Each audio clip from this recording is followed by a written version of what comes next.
Asli galgaloo.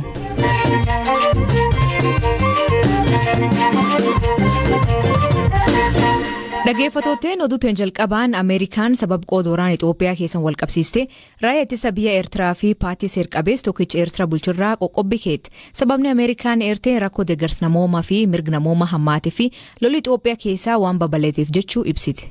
Ministeerri maallaqaa United States waraana Itoophiyaa keessa jiruun wal qabatee irra deddeebiin kan himachaa turte Eertiraa keessatti dhaabbilee 4 fi namoota dhuunfaa 2 irratti har'a qoqqobbii kaaheera. Murteen Ameerikaa kun yeroo biyyaalee fi dhaabbileen adda addaa waraana Itoophiyaa keessa jiru mariidhaan akka furamu carraaqaa jiranitti dhaga'ame. Ibsi ministeera maallaqaa Ameerikaa sochiin Eertiraa nageenya Itoophiyaa hammeessee jechuun himateera. Erga waraanni kaaba Itoophiyaatti eegalees Ameerikaan irra deddeebiin waraanni Eertiraa akka Itoophiyaa keessaa ba'u akeekkachiisaa turte. Humnoonni Eertiraa Itoophiyaa keessa jiraachuun lola jiru xumura itti tolchuufis ta'e deeggarsa namoomaa waliin gahuuf danqaadhaa jedheera ibsi ministeera maallaqaa Ameerikaa. Kanneen har'a qoqqobaman raayyaa ittisa biyyaa Eertiraa paartii PFDJ ka biyya bulchaa jiruu fi pirezidaantii Isaayyaas Afeworqiin hoogganamu dhaabbata Hidrii Trastii fi Koorporeeshinii Tireedingii Galaana Diimaati. Dabalataan namoonni 2 Abrahaa Kaasaa Namaariyaamii fi Haagoos Gabra Hiwoot Waldakidaan kanneen qoqqobbiin irra kaa'ame keessaati. Abrahaa Kaasaa Namaariyaam hoogganaa waajjira basaasaa Eertiraati. Kanaan dura gamtaan Awurooppaa qondaala kana dhimma Itoophiyaan wal hin qabanneen qoqqobee ture. Obbo Haagoos Gabra Hiwoot immoo gorsaa dinagdee dhaaba siyaasaa pirezidaantii Isaayyaas Afeworqii fi hoogganaa Koorporeeshinii Tireedingii Galaana Diimaati. Akka ibsa mootummaa Ameerikaatti qabeenyi dhaabbilee fi namoota dhuunfaa kanaa Ameerikaa keessa jiru akka hin sochoone dhorkamee jira.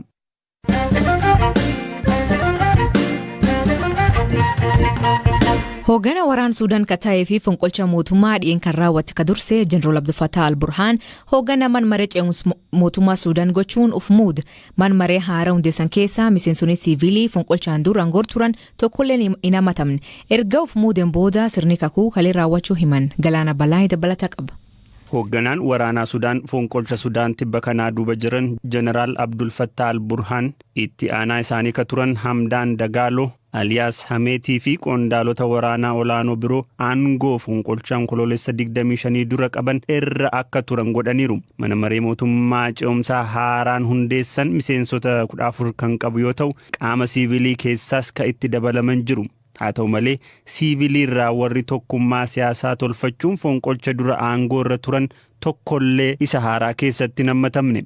Ministeerri odeeffannoo aangoo irraa kaafaman Hamzaa Balool tarkaanfii haaraa ammaa kana fonqolcha itti fufsiisuudhaa jedhanii ibsan. Uummatni mo'achuun ce'umsicha itti fufsiisuu danda'as jedhan. Ergamaan addaa UN Sudaan jiran Volker Pertis al-Burhaan hoogganaa mana marichaa gochuun ofii isaanii muuduun biyyattiin gara bulchiinsa heeraatti deebi'uuf akka malee akka itti ulfaatu taasisaniiru jedhan. Ergamaan addaa UN kun jireenya siyaasaa fi diinagdee bakka isaa idileetti deebisuuf mariin ariifachiisaan akka gaggeeffamuu qabu waamicha godhaniiru.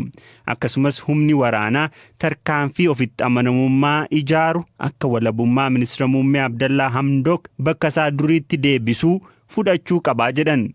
US, UK, Norway fi gamtaan Awurooppaa bulchiinsa haaraa al-Burhaan kan ofii hoogganaa itti ta'anii fi hoogganoota siivilii duraanii hunda aangoo dhabsiise qeeqaniiru. Ce'umsa diimookiraasii Sudaan daandii sirriitti deebisuuf yaalii godhamu bacancarsa faallaa fedha lammiilee Sudaaniitis jechuun dippiloomaatotni biyyoota kanaa ibsa baasaniiru. Bulchiinsi ministeera muummee Abdallaa Hamdok bakkatti akka deebi'us waamicha godhaniiru. Ministeerri muummee biyyattii ka turan Abdallaa Hamdok mana jireenyaa isaanii keessatti hidhaa jala akka jiran himama. Gamtaan Afrikaa fonqolcha kana hordofee Sudaaniin sochii isaa hunda keessaa yeroof dhorkee jira.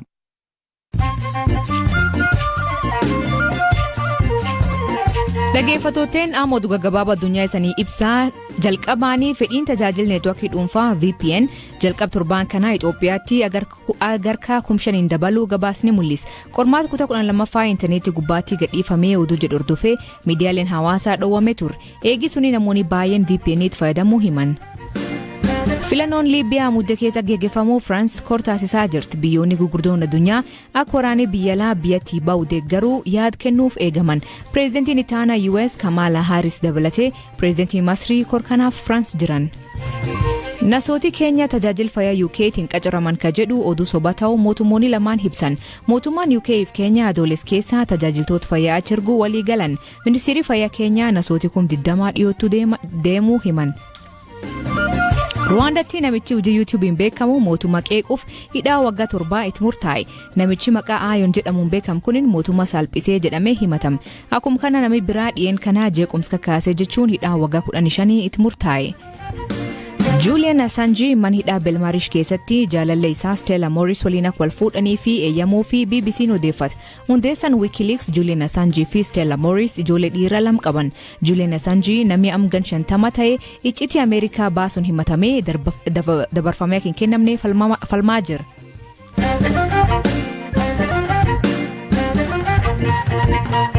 Jabuutiitti ajaja waraana Ameerikaa ka ta'e Meejor Jeneraal William Zana magaalaa Finfinnee finciltoota yoo to'atame rakkoo namooma hamaatu dhalataa jechuun BBC'tiin gaafiif deebii addaatti BBC waliin taasisaniin waraana Itoophiyaa keessaa gantook lakkoofsis kunin naannichaatti dhiibbaa hin malgeessisaa jira jedha. Sababa rakkoo keessuu fi Itoophiyaan waraanisii Soomaliyaa yoo baafte biyyoota naannichaaf qormaata ta'uu hima.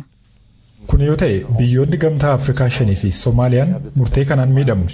Murtoon kun gareewwan shororkeessaan akka dabalu taasisa. Tasgabbii dhabuun Itoophiyaa dhimma biyyoota ollaa wajjin jiru irrattis sodaa ta'uu mala. Fakkeenyaaf dhimma hidha haaromsaa laga Abbayyaa irratti ijaaramuuf muddama daangaa Sudaan wajjin biyyattiin qabdu kaasuu danda'a. Hidhaan laga Abbayyaa madwal dhibdee Itoophiyaa Masrii fi Sudaan akka ta'e beekama. Waraanni Itoophiyaa deemaa jiru kun dhiibbaa akkamii dhimma hidha kana irratti fiduu danda'a gaaffii jedhu Jeneraal William akkanaan deebis.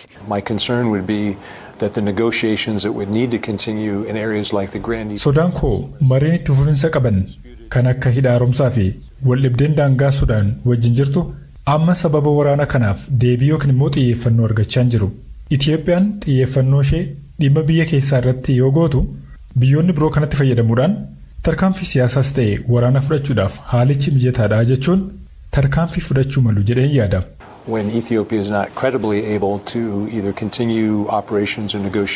Biyyooti biraa akka Suudaaniif Masrii carraa kanaatti fayyadamuun tarkaanfii waraanaa fudhachuu dandeettii jedhanii sodaachaa turan.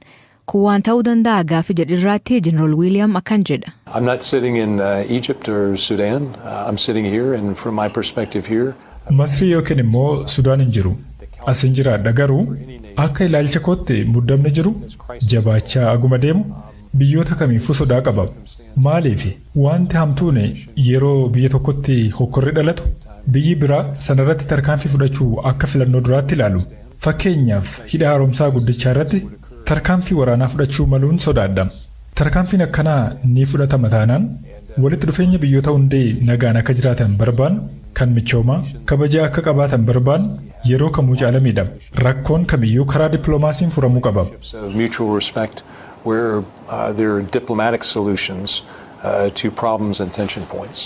Jeneraalichi muddama Itoophiyaa keessa jirirraatti deebii kennuu fi waraanni isaanii qophii akka jiru hima. Magaalli Finfinnee to'annoo finciltoota jalaatti yoo kuftee gaheen waraana isaanii maal ta'uu akka malu akkanaan deebis.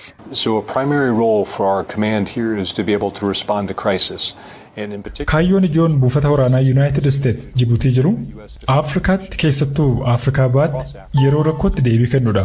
Keessattuu yeroo rakkoon kun ergama United Statesin wal qabate barbaachisaa ta'e yoo argame hojjettoota embaasii Itoophiyaatti argaman lammiilee United States akkasumas lammiilee biyyoota biroo biyyattii keessaa baasuuf deeggarsa kaan taasisuu kan gargaaru karoora bal'aa qopheessuuf qophii taasisneerra.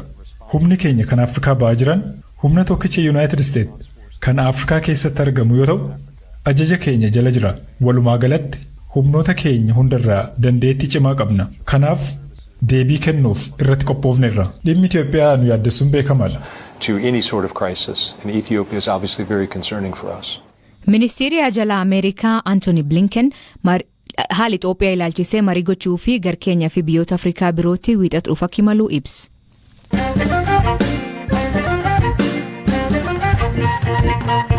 Ministeerri muummee Itoophiyaa Abiy Ahmad biyya baqatan dabalatee dhiibbaleen hedduun ergaa akka jiranii fi biyya baqatanii akka hin baane ta'uu fi injifannoon isaanii akka ta'u seena bara 1983 yaadachuun dubbata. Sagantaa Addis Waq jedhamuu fi wajjira isaaniin mata duree waamichaa dhimma jiraachuu fi tattaaffii bira baraaruu jechuun qophaa'e irratti duulii piroopagaandaa wanta yeroo kufaatii sirna dargii raawwatameen kan wal fakkaatu ta'uu dubbata.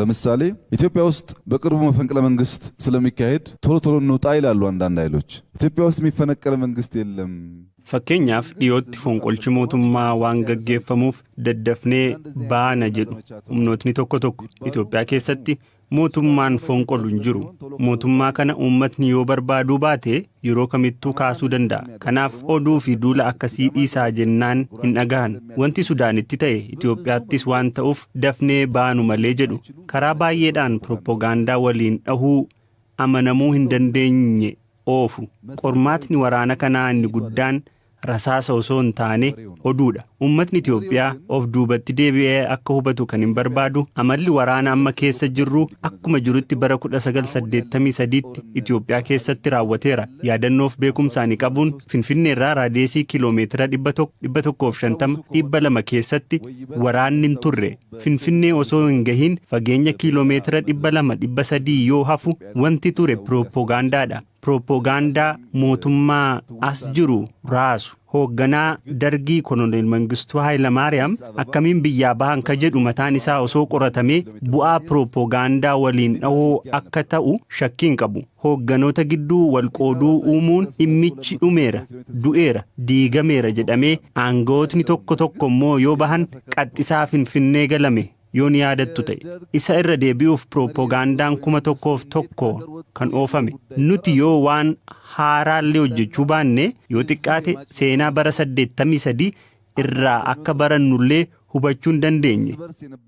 ቢያንስ አዲስ ታሪክ ባንሰራ ከ83ቱ ታሪክ ልንማር እንደምንችል አልተገነዘቡ ምክሮች አሉ አልቋል እኮ ውጡ እንጂ ጥፉ እንጂ ሽሹ እንጂ ያ ደግሞ አልሳካም ሲል ኬንያ ናቸው ጎርሲ hedduun jira bahaa malee badaa malee kan jedhu sun milkaa'uu dhabnaan ammoo keeniyaa jiru jibuutii jiru sudaan jiru jedhu duula hedduutu jira mogolee namaa laaffisuuf kuni akka milkaa'uufis abaluunfaa bahuufi maaliif finfinneen waan nama hin amansiifneef waan marfamteef jedhu Itoophiyaan kan Itoophiyaanotaati nuti biyya lama hin qabnu haalli qilleensaa yeroo geeddaramu waan geeddaramu hin qabnu yeroo jiraannu Itoophiyaanota yoo duunu immoo Itoophiyaadha biyyi itti baqachuuf qophoofne waan hin jirree fi Itoophiyaanis biyya irraa baqatan miti amma humnoonni baanu malee jedhan torban muraasa keessatti gallu malee jedhanii nu dararu kana qabatamaan ni argina Itoophiyaan dhimmoota garaagaraan addunyaa irratti sadarkaan ittiin gabaafamte hanga dhimmi Itoophiyaa ji'oota muraasa keessatti